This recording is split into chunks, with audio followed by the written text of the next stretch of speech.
Welcome to विधि वेदिया। तो इस video के अंदर मैं आपको क्वेश्चन सॉल्व करवाने वाली हूँ अबाउट क्रोमेटोग्राफी। तो हम सबसे पहले शुरू करते हैं क्रोमेटोग्राफी के क्वेश्चन से। तो फर्स्ट क्वेश्चन जैसे कि यहाँ पर लिखा है, in thin layer chromatography the mobile phase is. So मैं आपको टाइम भी दे देती हूँ, थोड़ा सा 10 सेकंड का टाइम देते हैं तो सोचने के लिए, फिर आप आंसर दीजिएगा। आप कमेंट बॉक्स में आंसर दीजिएगा, फिर मैं आंसर आपको करेक्ट बता दूंगी यहीं पर। थोड़ा सा खुद से भी सोचेंगे आप तो आपको जब क्वेश्चन सॉल्व करेंगे आप एग्जाम में, आपका टाइम भी अच्छे से कवर होगा और आपको आंसर सोचने में समझ में भी आएगा। In thin layer chromatography the mobile phase is. आप सोचेंगे टीएलसी क्या होता है, आपने थिन क्रोमेटोग्राफी पढ़ा है, थिन लेयर क्रोमेटोग्राफी पढ़ा है। अब थिन लेयर क्रोमेटोग्राफी के अंदर क्या होता है, एक स्टेशनरी फेज होता है, एक मोबाइल फेज होता है।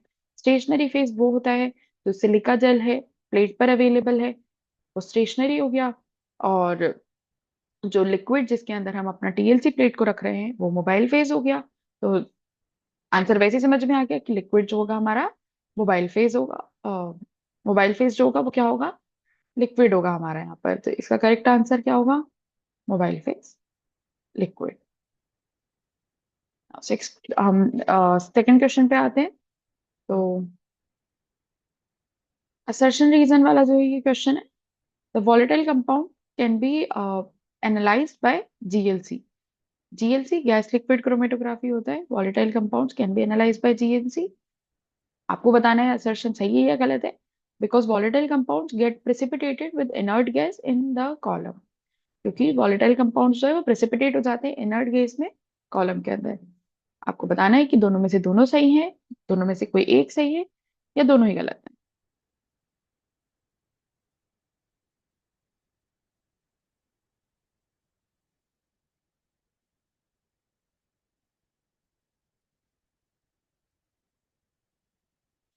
Okay, so the volatile compounds can be analysed by GLC.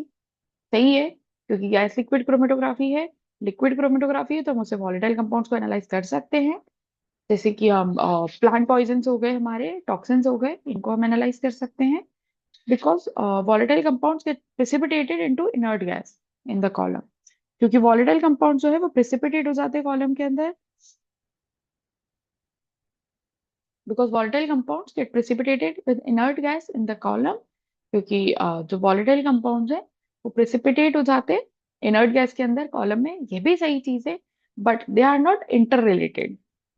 These two assertion and reason are not interrelated. So the correct answer is B. A and B are correct. Individually they are correct, but they are not interrelated. So that's why B option is correct in this question.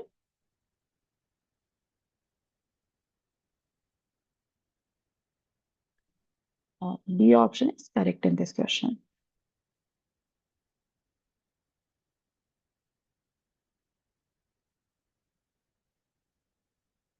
Now third question पे आते हैं हम। तो the presence of kerosene in gasoline can be determined by। Kerosene का हम जो है वो प्रेजेंट, केरोसिन को हम डिटरमाइन करने वाले हैं किसके अंदर, गैसोलीन में। गैसोलीन कहाँ मिलता है हमको, आप बताएंगे अगर कमेंट सेक्शन में तो अच्छी बात है कि गैसोलीन हमको किस केसेस के अंदर मिलता है, और कौन सी टेक्निक से हम कौन सी टेक्निक से, मल्टीपल आपको इसके अंदर बतानी है, कौन सी टेक्निक से हम डिटरमाइन कर सकते हैं केरोसिन को।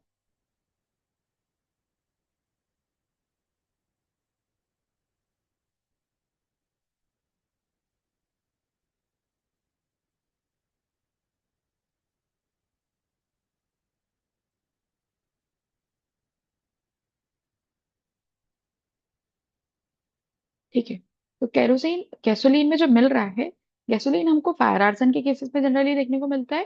क्योंकि जो गैसोलीन होता है वो फायर कॉज करने में, आग लगाने के काम में आता है। बॉटल्स में जनरली मिलता है, इस गैसोलीन के अंदर केरोसिन प्रेजेंट होता है। अब हम कैसे उस केरोसिन की प्रेजेंस को पता कर सकते हैं, उसके लिए हम क्या टेक्निक यूज करेंगे। तो जैसे कि यहाँ पर लिखा है HPLC, TLC, GLC और GCMS। ठीक है, GCMS आप बताएंगे करेंगे या नहीं करेंगे, गैस क्रोमेटोग्राफी, मास स्पेक्ट्रोमेट्री, इसको हम यूज कर सकते हैं या नहीं। नहीं, लिक्विड सैंपल्स के लिए हम GCMS यूज नहीं कर सकते, तो इसलिए फोर्थ ऑप्शन को हम वैसे ही हटा देंगे। तो ये सी और डी वैसे ही हट गया। क्लियर है? अब एचपीएलसी, टीएलसी और जीएलसी में से क्या करेक्ट होगा? टीएलसी। टीएलसी कर सकते हैं हम केरोसिन के लिए। इजीली हम आइडेंटिफाई कर सकते हैं रिफ्रेक्टिव रिटेंशन फैक्टर्स देख करके, उससे हमको पता चल जाएगा। और जीएलसी हम यूज कर सकते हैं। तो करेक्ट आंसर क्या होगा? टू होगा। सेकंड और थर्ड क्या है? टीएलसी और जीएलसी। ऐसे ही क्वेश्चंस आपको आगे वाली वीडियोस में भी देखने को मिलेंगे, तो बने रहिए और पढ़िए अच्छे से, एग्जाम क्लियर करिए। नेट जेआरएफ बहुत इंपॉर्टेंट होता है। So thank you for this video.